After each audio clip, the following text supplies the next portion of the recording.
Buenas noches, hermanos, Señor les bendiga.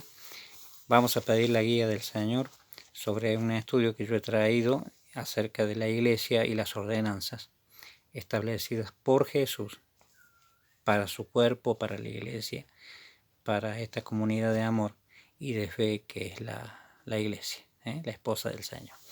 Padre, guíanos en este estudio a través de tu Espíritu Santo y declara las verdades e implanta estas verdades en el corazón y en la mente de cada hermano, Señor, para que no seamos llevados, como dice tu palabra, por todo viento de doctrina, sino que la doctrina que podamos aprender, que es la enseñanza, sea la enseñanza verdadera de tu palabra.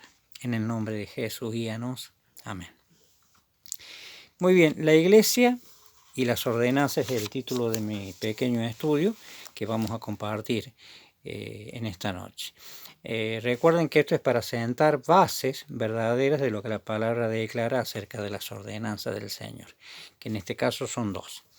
Dice, el Señor Jesús es el Señor de la iglesia y su Salvador. Esta declaración la podemos afirmar a través de la palabra de Dios. Busquen por favor en su Biblia el libro de Mateo, el capítulo 16. Mateo capítulo 16. Allí van a encontrar una conversación que tiene Jesús con sus discípulos, donde Jesús les pregunta a ellos quién decía la gente que era Jesús, y luego le pregunta a ellos y les dice, ¿quién dicen ustedes que soy yo? A lo cual Pedro, inspirado por Dios, guiado por Dios, le dice que Jesús era el Cristo, el Hijo del Dios viviente. Bueno, el Señor Jesús les responde, bienaventurado eres Pedro, porque esto, en otras palabras, no te lo ha inspirado nadie, no te ha guiado nadie que no sea mi Padre que está en los cielos. Él es el que te ha abierto los ojos. Y Jesús en el verso 18, Mateo 16, 18, le dice, y yo también te digo que tú eres Pedro, y sobre esta roca edificaré mi iglesia y las puertas del infierno o del Hades no prevalecerán contra ella. ¿Sí? La palabra clave es acá, edificaré mi iglesia.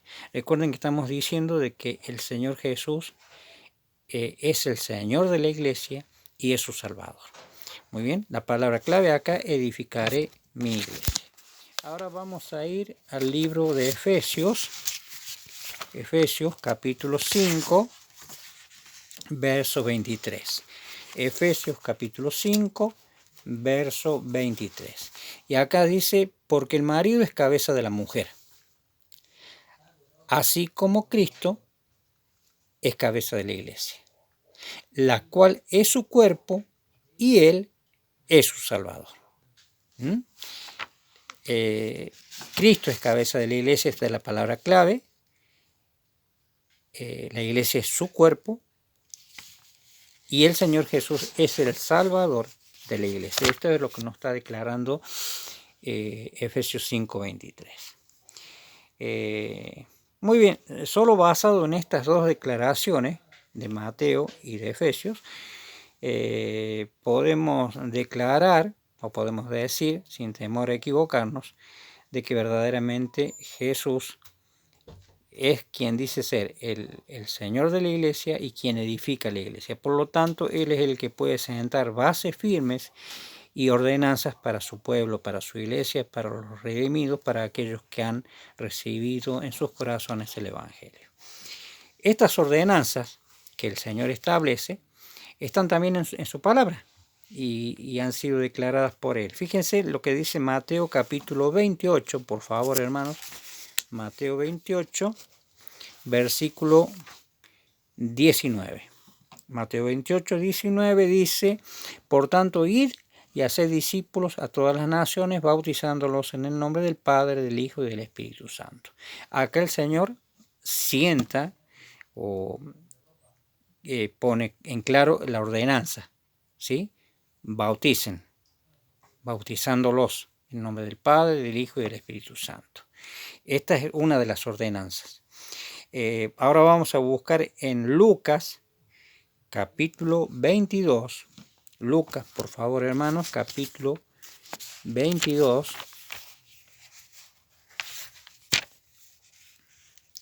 Lucas 22. tenga su Biblia siempre a mano allí, capítulo 22, versos 19 y 20. 19 y 20. Y dice, y tomó el pan y dio gracias y lo partió y les dijo, esto es mi cuerpo que por vosotros es dado, haced esto en memoria de mí.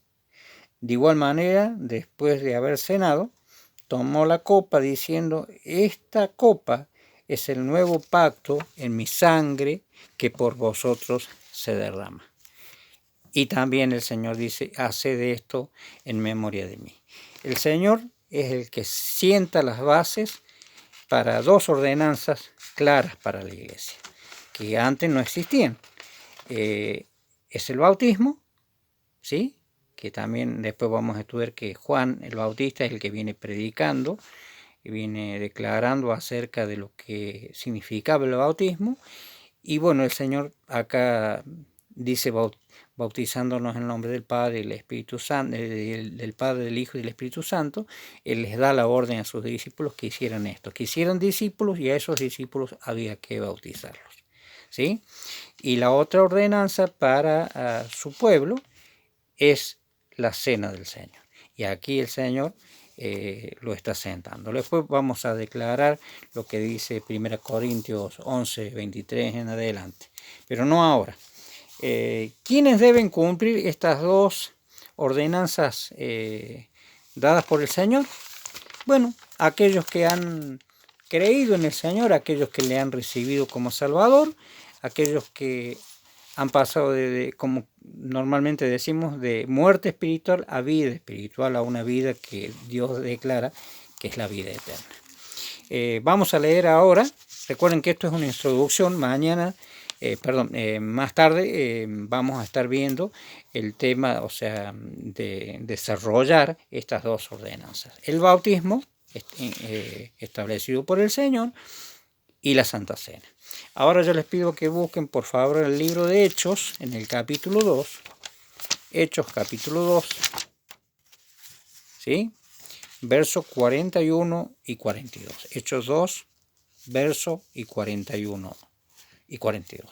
La pregunta aquí era quién debían participar o a quiénes está destinada estas dos ordenanzas que el Señor establece, bautismo y cena.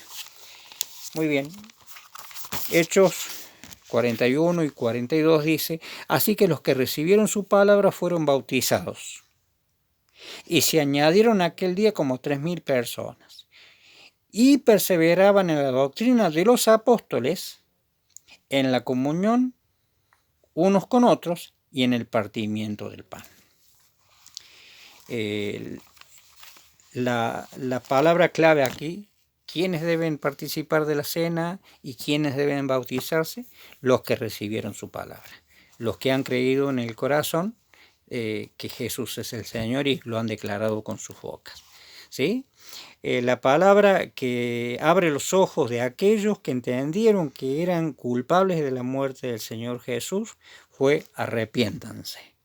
Ahí si ustedes ven luego el capítulo 2, cuando Pedro les declara a los judíos que por culpa de ellos había muerto Jesús, ellos se arrepintieron y dijeron, varones hermanos, ¿qué haremos ahora? Entonces Pedro le dice, arrepiéntanse. El Evangelio, desde que Juan el Bautista viene predicando en el desierto y luego Jesús cuando toma su ministerio, lo primero que dice es arrepiéntanse, porque el reino de los cielos se ha acercado.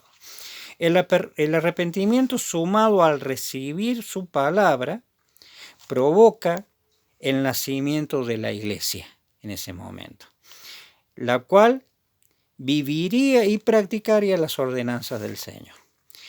¿Qué significa una ordenanza? Y con esto ya estoy dejando. El significado de la palabra ordenanza es un conjunto de normas u órdenes que rigen y regulan el buen gobierno y funcionamiento de algo. Por ejemplo, un país, una ciudad, una comunidad. La iglesia es una comunidad de fe y de consagración a su rey. Hermanos, hasta aquí mañana, y dale con mañana. Vamos a estar desarrollando en un rato más lo que es la cena del Señor y el bautismo.